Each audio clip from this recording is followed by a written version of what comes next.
Bismillahirrahmanirrahim. Assalamualaikum warahmatullahi wabarakatuh. Bihamdillahi wassalatu wassalamu ala rasulillah wa ala alihi wa sahbihi wa mawalah wa la hawla wa la quwata illa billahi wa ba'du. Ma'asyiral muslimin, kita tahu bahwa nabi-nabi Arab itu ada 4 berdasarkan hadis Abi Dzar Al-Ghifari radhiyallahu anhu. Pertama Hud alaihi salatu wassalam, yang kedua Nabi Allah Saleh alaihi salatu wassalam, yang ketiga Nabi Syuaib, dan juga Nabi kita Muhammad sallallahu alaihi wasallam. Inilah 4 nabi yang disebut dengan al-anbiya, nabi-nabi minal Arab, dari Arab. Selebihnya nabi-nabi itu kebanyakan dari Bani Israel. Di antara nabi Arab yang pertama adalah Hud alaihi salam. Hud alaihi salatu wassalam banyak dicantumkan kisahnya di dalam Al-Quran. Bahkan namanya disebut 7 kali dalam Al-Quran. Dan juga tempat tinggalnya Al-Ahqaf juga dijadikan nama surat dalam Al-Quran. Jadi Hud juga nama surat, Al-Ahqaf juga nama surat. Artinya dengan mempelajari kisah-kisah para nabi, kita lebih paham lagi tentang nama-nama surat dalam Al-Quranul Karim. Ma'asyiral muslimin yang dimuliakan Allah subhanahu wa ta'ala, ketika Nuh alaihi salatu wassalam berdoa kepada Allah subhanahu wa ta'ala, la tadar alal ardi minal kafirina dayyara, ya Rabb, jangan kau sisakan satu jiwa pun dari orang-orang kafir melainkan kau binasakan. Maka setelah kemudian datang tufan dan banjir bandang yang menyatukan air langit dan bumi, maka tidak ada satu pun jiwa yang tersisa hidup kecuali mati, kecuali Nuh dan beberapa orang yang ada di perahunya. Ketika Allah subhanahu wa ta'ala selamatkan Nuh, kemudian disandarkan di bukit Judi Irak selama 1 bulan, kemudian turun, maka beranak pinaklah Nuh dan keturunannya, sehingga manusia kembali mentauhidkan Allah. Tidak ada yang menyekutukan Allah subhanahu wa ta'ala, karena orang-orang dari kaum Nuh yang menyekutukan Allah sudah Allah binasakan. Akhirnya zaman pun terus berlalu. Semakin banyaklah keturunan Syam, keturunan Ham, dan keturunan Yafis, putra-putra Nuh alaihi salatu wassalam. Setelah generasi meninggal, generasi pertama meninggal dunia, mereka di atas tauhid. Kemudian generasi kedua juga sama, sampai pada waktunya ketika manusia sudah menyebar di mana-mana, maka kabilah yang pertama kemudian menyimpang dari jalan Allah Azza wa Jalla, tentu di belakangnya iblis dan syaitan yang sudah menunggu-nunggu untuk kembali menggoda Bani Adam. Maka di antara kabilah-kabilah putra-putra Nuh ini, maka kabilah yang pertama kali yang kemudian kembali menyembah berhala adalah kabilah atau kaum Ad. Kaumnya Nabi Hud alaihi salatu wassalam. Dialah kaum yang pertama kali melakukan kesyirikan setelah kejadian tufan, kejadian banjir yang kemudian melantakkan seluruh kaum Nuh alaihi salatu wassalam. Ad. Kaum Ad ini disebutkan dalam Al-Quranul Karim, di mana Allah subhanahu wa ta'ala memberikan banyak kelebihan kepada kaum Ad. Di antaranya, kaum Ad ini diberikan nikmat oleh Allah subhanahu wa ta'ala, orangnya kuat-kuat. Bahkan Allah mengatakan, zadahum bastah. Allah subhanahu wa ta'ala berikan badan yang besar-besar. Ya, karena jarak mereka dengan Adam alaihi salatu wassalam tidak jauh. Sementara Adam alaihi salatu wassalam, sebagaimana hadis yang sahih, memiliki postur tubuh yang tinggi 60 hasta dan lebar 7 hasta. Kemudian umatnya semakin berkurang dan semakin berkurang.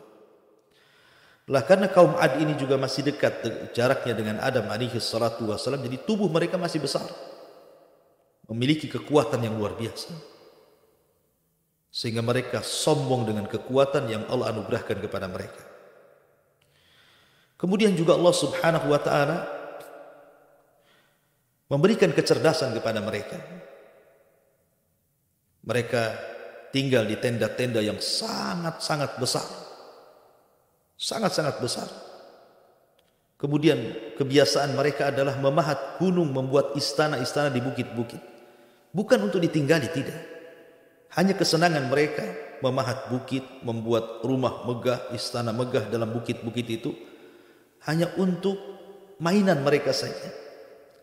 Mereka hanya tidur mungkin seminggu sekali, sebulan sekali, lebihnya mereka hidup di tenda-tenda. Jadi mereka hanya main-main. Tapi itu menunjukkan bahwa kecerdasan mereka mampu membuat istana dari gunung. Kemudian juga Allah subhanahu wa ta'ala anugerahkan kepada mereka dengan berbagai macam peternakan, pertanian. Karena mereka hidup dari zuruk pertanian. Kebun-kebun yang rindah, mata-mata air yang luar biasa. Dan itu nikmat Allah subhanahu wa ta'ala yang Allah anugerahkan secara ekonomi kepada mereka luar biasa. Akan tetapi kaum yang diberikan oleh Allah subhanahu wa ta'ala kelebihan rizki, kelebihan kekuatan, dan mampu menguasai jazirah Arab, menyerang kabilah-kabilah kecil, sehingga akhirnya kekuasaan mereka semakin besar. Rupanya itu tidak menjadikan mereka bersyukur kepada Allah subhanahu wa ta'ala, yang ada justru mereka kemudian kembali menyembah berhala. Kembali menyembah berhala. Dan ada yang mengatakan, sebagaimana disebutkan oleh Ibnu Ishaq, bahwa mereka menyembah berhala 3 berhala. Berhala yang pertama namanya Sada, berhala yang kedua namanya Somud, dan berhala yang ketiga namanya Al-Haba. 3 berhala yang diagungkan oleh kaum Ad ini. Dan kaum Ad ini hidup di Ahqaf. Ahqaf itu terletak di antara Hadral Maut dan Oman. Diam. Sementara Ahqaf sendiri adalah gunung yang terbuat dari pasir. Mereka tinggal di situ. Kemudian mulai menyebar kemana-mana karena mereka adalah kabilah-kabilah yang sangat bengis. Wa idza batastum jabbarin, apabila mereka menyerang seseorang itu, maka mereka menyerang dengan sangat bengis, sehingga banyak kabilah-kabilah kecil kemudian dikuasai oleh mereka. Dan itu menambahkan kekayaan bagi mereka. Tapi sekali lagi mereka kufur kepada Allah subhanahu wa ta'ala. Lah ketika kemudian mereka mulai banyak menyembah berhala-berhala, menyekutukan Allah subhanahu wa ta'ala, disinilah Allah subhanahu wa ta'ala utus kepada mereka saudara mereka, Hud alaihi salatu wassalam. Siapa Hud? Ada yang mengatakan bahwa Hud, sebagaimana dijelaskan oleh ahli sejarah, nasabnya sampai kepada Sam, putra Nuh alaihi salatu wassalam, dan dia termasuk nabi yang kemudian diutus kepada umat yang belakangan disebut Al-Arabu Al-Ba'idah. Jadi Arab itu terbagi menjadi 3. Jadi Al-Arabu Al-Ba'idah, Al-Arabu Al-Baqiyah, dan Musta'rab. Artinya Al-Arabu Al-Ba'idah ini Arab yang sudah musnah, sudah tidak tersisa lagi mereka. Ya, seperti kaum Ad, kaum Thamud dan yang sejenisnya. Adapun yang Baqiyah yang masih tetap, mereka adalah kabilah dari Qahtan contohnya. Seperti Imam Malik rahimahullahu ta'ala keturunan Qahtan. Kemudian juga adapun Musta'rab ini adalah keturunan Ismail alaihi salatu wassalam. Dan Ismail bukan Arab tetapi tinggal di Arab dan pasti berbahasa Arab. Hud alaihi salatu wassalam diutus kepada kaum Ad yang disebut dengan Al-Arabul Ba'idah. Ma'asyiral muslimin, para pendengar kiswah TV yang dimuliakan Allah Subhanahu wa taala. Sebagaimana para nabi yang lainnya, maka Hud alaihi salatu wassalam diutus untuk mendakwahkan tauhid kepada mereka. Dan itu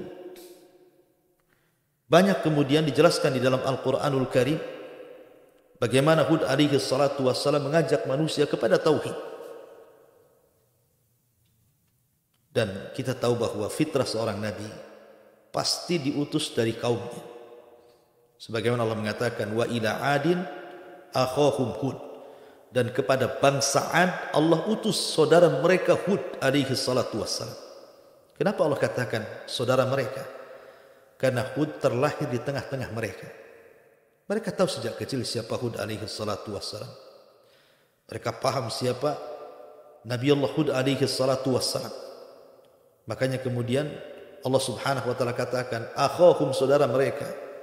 Artinya Allah sudah persiapkan bahwa Hud akan menjadi seorang nabi. Maka dijaga akhlaknya, dijaga lisannya supaya tidak ada cacat bahwa dia ada seorang nabi. Tapi fitrah seorang nabi juga sama dengan nabi sebelum dan sesudahnya. Banyak tantangan, banyak perjuangan, banyak ancaman, dan begitulah suasana dakwah dimanapun sejak zaman Nabi SAW sampai hari ini. Pasti akan ada tantangan, rintangan, ancaman, dan begitulah tujuan syaitan ketika melihat dakwah ini berkembang, maka syaitan akan berusaha untuk menutupnya dengan berbagai macam upaya. Ma'asyiral muslimin yang dimuliakan Allah Subhanahu wa taala. Hud alaihi salatu wassalam ketika berusaha mendakwai kaumnya, maka para pembesar Ad ini datang kepada Hud dan mengatakan, qalal mala'ul ladzina kafaru min qaumi. Berkata para pembesar orang-orang kafir dari kaumnya Hud alaihi salatu wassalam, inna lanaraka fi safahatin wa inna lanadhunnuka minal kadhibin. Wahai Hud, sesungguhnya kami benar-benar memandang kamu dalam keadaan kurang akal. Kau ini gila. Dan sungguh kami juga menganggap engkau ini adalah seorang pendusta. Subhanallah. Sunnatul dakwah. Ketika orang berdakwah menyampaikan kebenaran, pasti akan dituduh dua perkara ini. Pertama, dianggap kurang akal, dianggap gila. Yang kedua, dianggap pendusta. Lihat Nabi SAW. Bagaimana Nabi SAW dikatakan penyihir, dikatakan gila, dikatakan pemecah belah, dikatakan dukun paranormal, tukang tenun dan yang sejenisnya. Itulah laqab-laqab yang kemudian diberikan kepada para nabi dan rasul dan kepada siapapun yang mendakwahkan dakwahnya para nabi dan rasul. Tidak lepas daripada tuduhan ini. Tuduhan bahwa kita ini disebut radikal, disebut keras, dan begitu seterusnya supaya orang lari dari kita. Ya.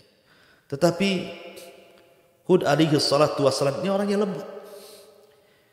Dia tidak membantah dengan cara keras, tidak mencaci dan memaki balik. Justru dia mengatakan, qala ya qaumi laisa bi safaha walakinni rasulun min rabbil alamin. Wahai kaumku, aku ini tidak kekurangan akal, sama sekali akalku sehat. Aku tidak gila. Sama sekali aku waras. Tetapi aku ini utusan dari Allah Subhanahu wa taala, Rabb semesta alam.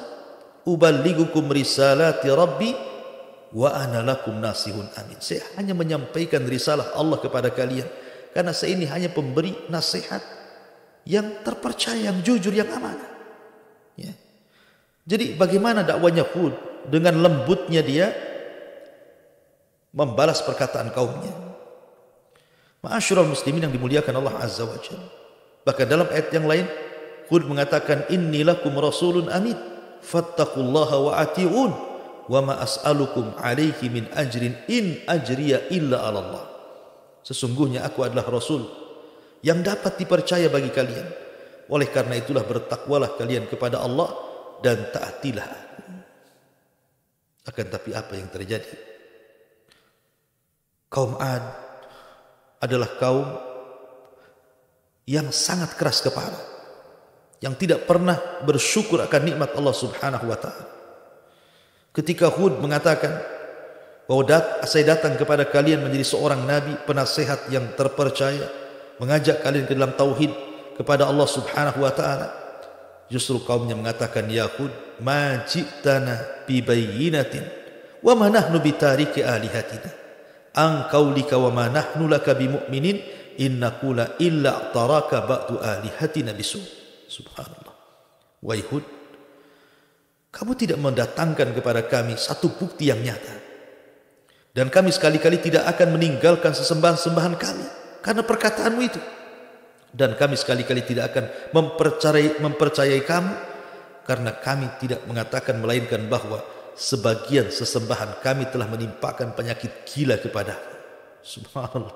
Bagaimana kaumnya mengatakan bahwa karena engkau sudah, mungkin bahasa kita, karena engkau sudah terus mengejek kami karena sesembahan-sembahan kami atau karena peribadatan kami mengikuti nenek-nenek moyang kami, sekarang rasakan, wahai Tuhan-Tuhan kami sudah memberikan penyakit gila kepada. Nauzubillah. Ma'asyiral muslimin yang dimuliakan Allah Subhanahu wa taala. Tapi Hud terus mengingatkan mereka dengan cara targhib. Targhib itu memberi kabar gembira. Sebagaimana Allah Subhanahu wa taala mengatakan, wattaqul ladzi amaddakum bima ta'malun amaddakum bi an'amin wa banin wa jannati wa uyun. Kata Hud, bertakwalah kalian kepada Allah. Kalau kalian mau bertakwa, mau mengikuti agamaku, mau meninggalkan Tuhan-Tuhan kalian, kata Hud, dan kalian mau bertobat kepada Allah Subhanahu wa taala, maka Allah akan anugerahkan kepada kalian apa itu? Amaddakum bi an'amin wa banin. Tentu kalian akan diberikan banyak keturunan, banyak hewan-hewan ternak, dan juga wa jannati wa uyun, kebun-kebun yang indah dan mata air yang akan mengalir, yang senantiasa akan bermanfaat untuk kalian. Dijanjikan oleh Hud. Artinya kalau kalian, wahai bangsa Ad, meninggalkan Tuhan kalian, mengikuti dakwahku, mentauhidkan Allah Azza wa Jalla, maka Allah akan tambah banyak rizki kepada kalian.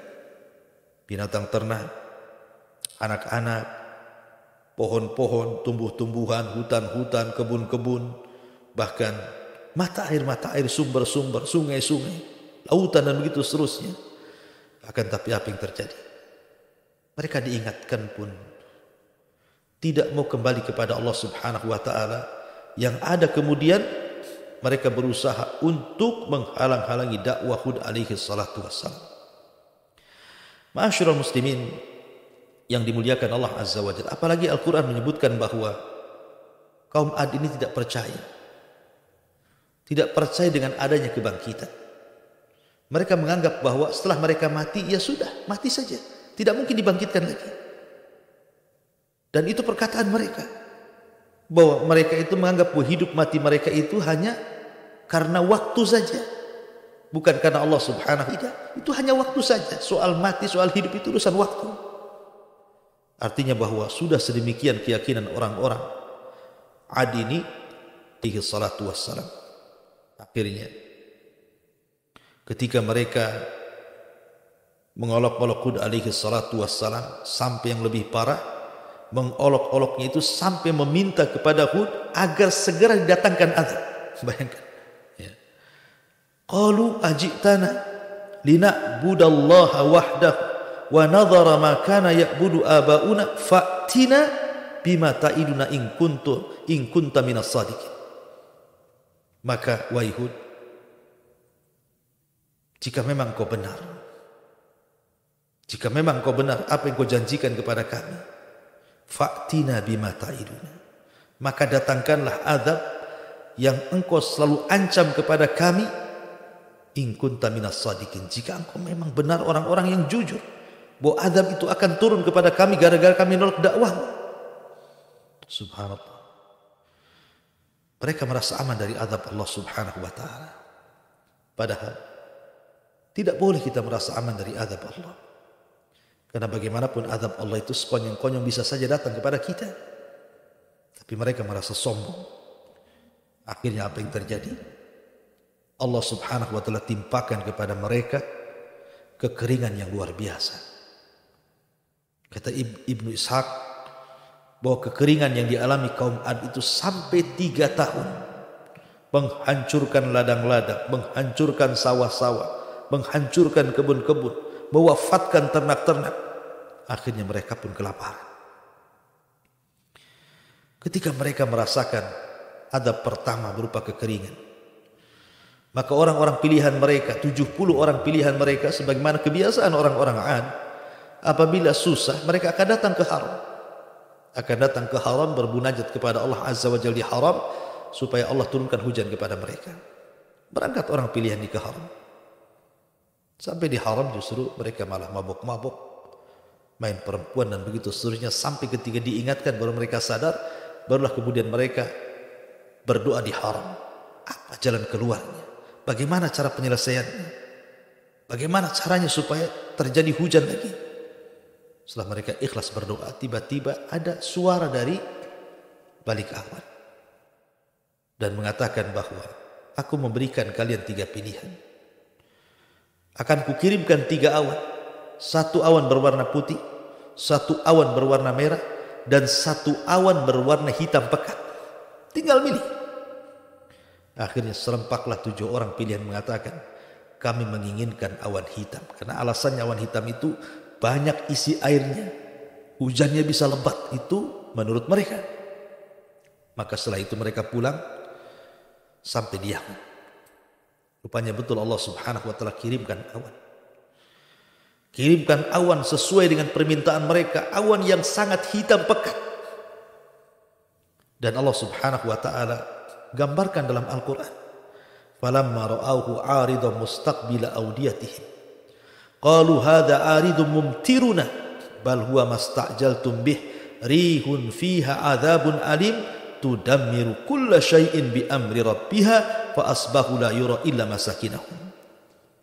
Maka ketika mereka melihat awan pekat hitam itu menuju lembah-lembah mereka, kebun-kebun mereka, ladang-ladang mereka, dan sebelumnya mereka mengalami paceklik panas yang luar biasa, setiap hari berkeringat, panas setiap hari bertambah.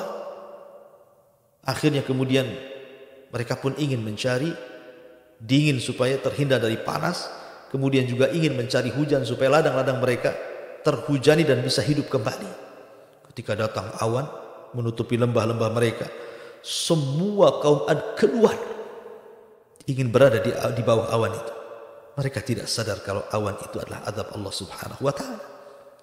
Makanya Allah mengatakan, falamma ra'awhu 'aridan mustaqbila awdiyatihim, maka ketika mereka melihat azab itu berupa awan yang menuju lembah-lembah mereka, berkatalah mereka, hadza 'aridun mumtiruna. Apa katanya? Inilah awan yang akan menurunkan hujan kepada kami. Tapi Allah katakan, bal huwa masta'jaltum bih rihun fiha adzabun alim. Tapi Allah mengatakan bukan, bahkan itulah azab yang akan kamu minta agar datang dengan segera, angin yang mengandung azab yang sangat pedih sekali, yang akan menghancurkan segala sesuatu dengan perintah Tuhannya. Maka jadilah mereka tidak ada yang kelihatan kecuali bekas tempat-tempat mereka. Ma'asyiral muslimin yang dimuliakan Allah Azza wa Jalla, ketika terjadi awan itu, tiba-tiba awan itu mendatangkan angin yang sangat kencang. Kencang sekali. Menerbangkan semua yang ada di bawah. Manusianya, anak-anaknya, orang dewasanya, laki-lakinya, perempuannya, orang tua, semua diangkat angin. Subhanallah. Sehingga Allah mengatakan, wa amma'ad fa'uhliku birihin sarsarin atiyah. Diutus kepada mereka rih angin yang terus menerus, angin puting beliung yang luar biasa, mengangkat jasad-jasad mereka ke langit. Sampai Allah mengatakan, sakharaha alaihim sab'a layalin wa thamaniyata ayyamin husuma.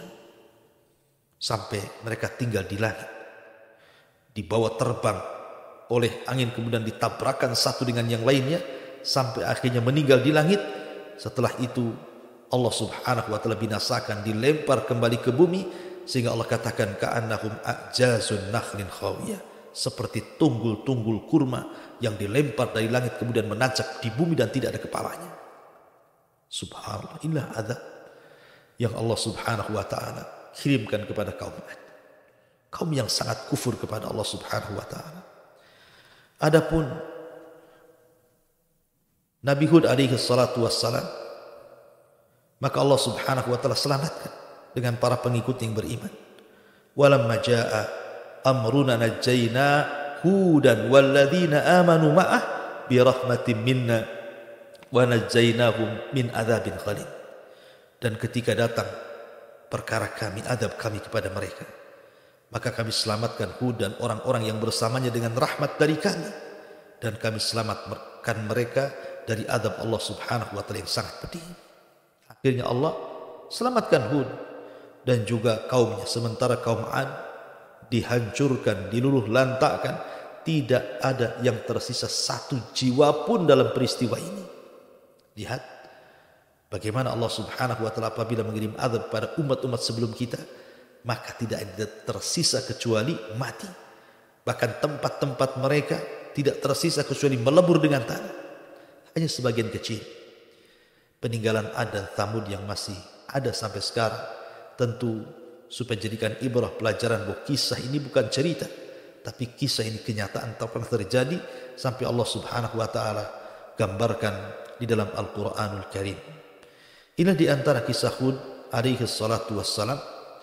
Ya, mungkin tidak terlalu panjang ya, karena memang dalam Al-Qur'an sendiri kisah Hud alaihi salatu wassalam hanya tercuplik di beberapa ayat itu, menjelaskan tentang dakwahnya, kemudian mauqif kaumnya, kemudian juga adab yang Allah Subhanahu wa taala timpakan kepada kaum Ad, kaum Ahqaf yang Allah luluh lantakkan sehingga tidak ada yang tersisa kecuali semuanya meninggal dunia.